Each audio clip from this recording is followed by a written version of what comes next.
Okay, greetings. And now we'll have an English lesson, a lesson of English.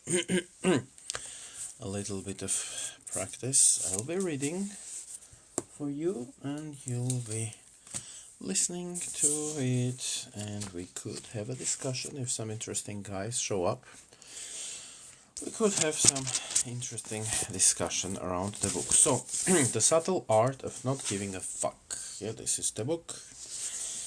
On a counter-intuitive approach to living a good life. Okay, Mark Manson. #1 New York Times bestseller. Okay, over 2 million copies sold. Okay. Now, chapter 1. Don't try. Then chapter 2, happiness is a problem. It's funny. Chapter 3, you're not special. Chapter 4, the value of suffering. Suffering. I don't welcome it. Chapter 5, you are always choosing. Chapter 6, you're wrong about everything. And then he says, but so am I. Chapter 7, failure is the way forward. Well, failing is important, yes, even in the world of entrepreneurship, they say learn to fail fast. If you want to succeed, you've got to learn to fail many times and fail fast. Yeah, so I agree with this. Failure is important, yeah. We need to learn from failure. Then the importance of saying no. Oh yes, this is very important. Saying no. Yeah, no to some friends, no to some people who want you to lend them some money. You know, it's very important. Chapter 9, and then you die. So positive, yeah. Very funny. Okay, let's start from the very beginning. Don't try chapter 1. Okay, Yasama put some angry emojis. I don't know why Yasama. Charles Bukowski was an alcoholic, a womanizer, a chronic gambler, a lout, a cheapskate, a deadbeat, I don't know the word, and on his worst days, a poet. He's probably the last person on earth you would ever look to for life advice or expect to see in any sort of self-help book. Okay? Which is why he's the perfect place to start. Okay. Bukowski wanted to be a writer, but for decades his work was rejected by almost every magazine, newspaper, journal agent and publisher he submitted to. Wow. For decades. Wow. His work was horrible, they said. Crude, disgusting, depraved. And as he stacks,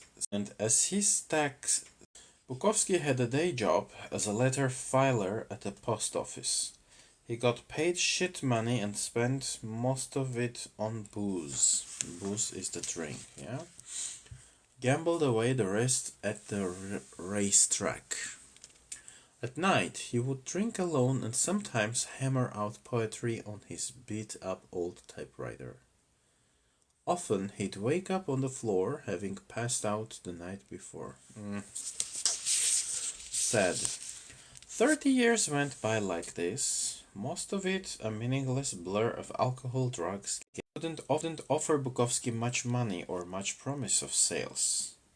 But he had a weird affection for the drunk loser, so he decided to take a chance on him.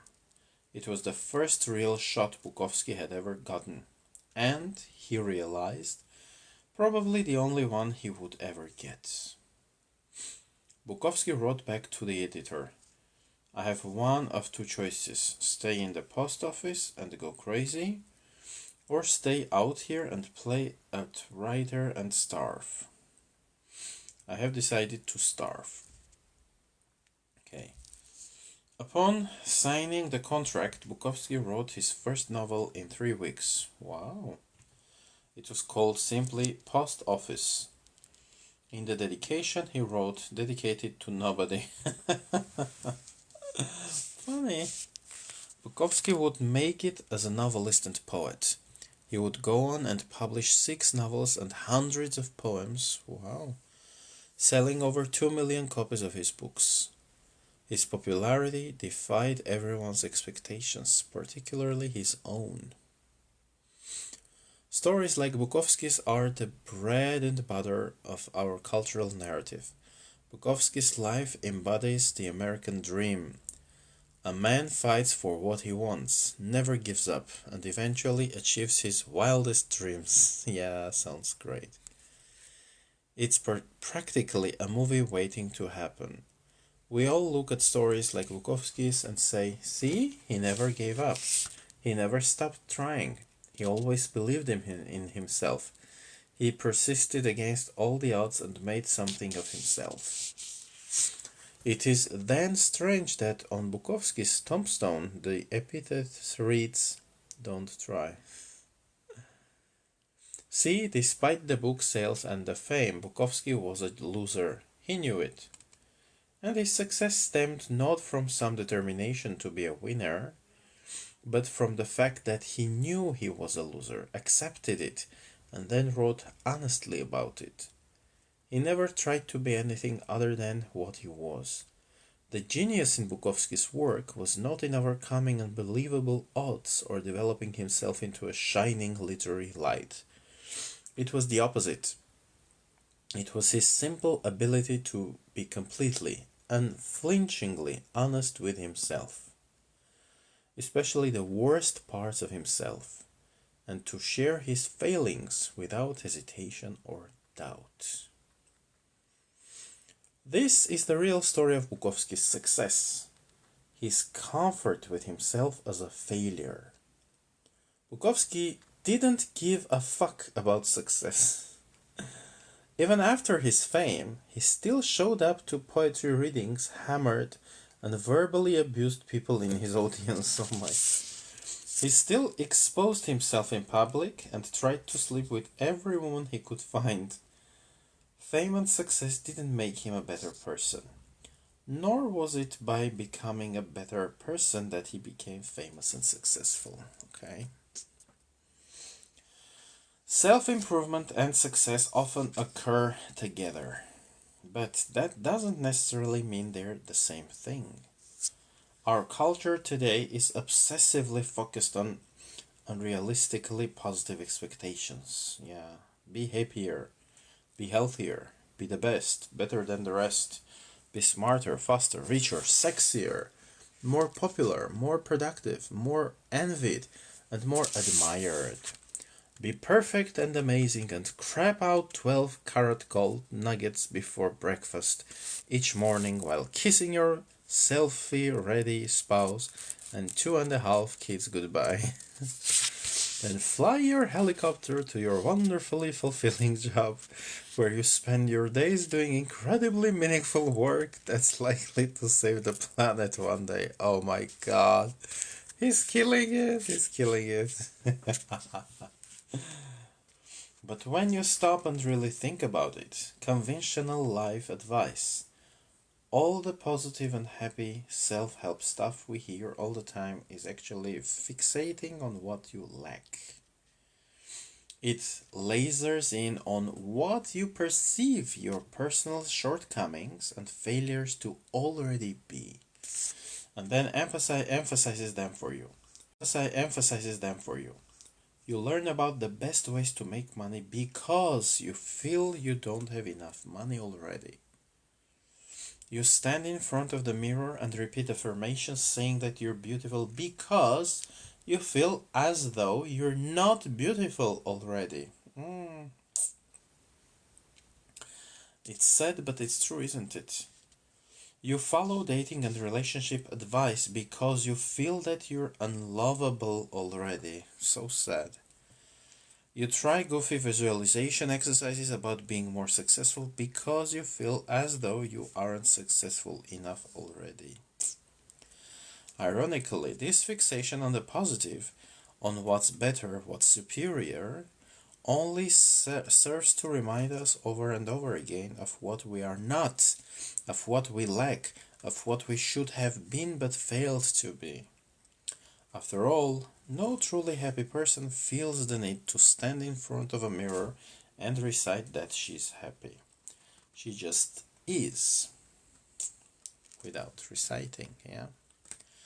There's a saying in Texas, the smallest dog barks the loudest. A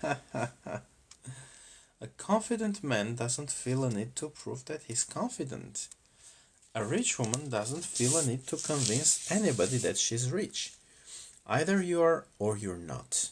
And if you're dreaming of something all the time, then you're reinforcing the same unconscious reality over and over, that you are not that.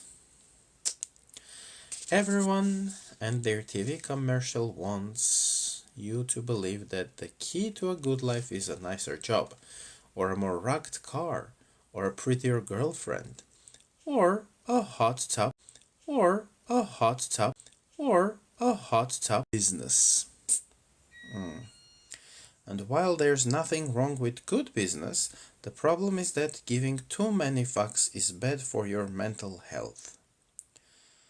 It causes you to become overly attached to the superficial and fake, to dedicate your life to chasing a mirage of happiness and satisfaction.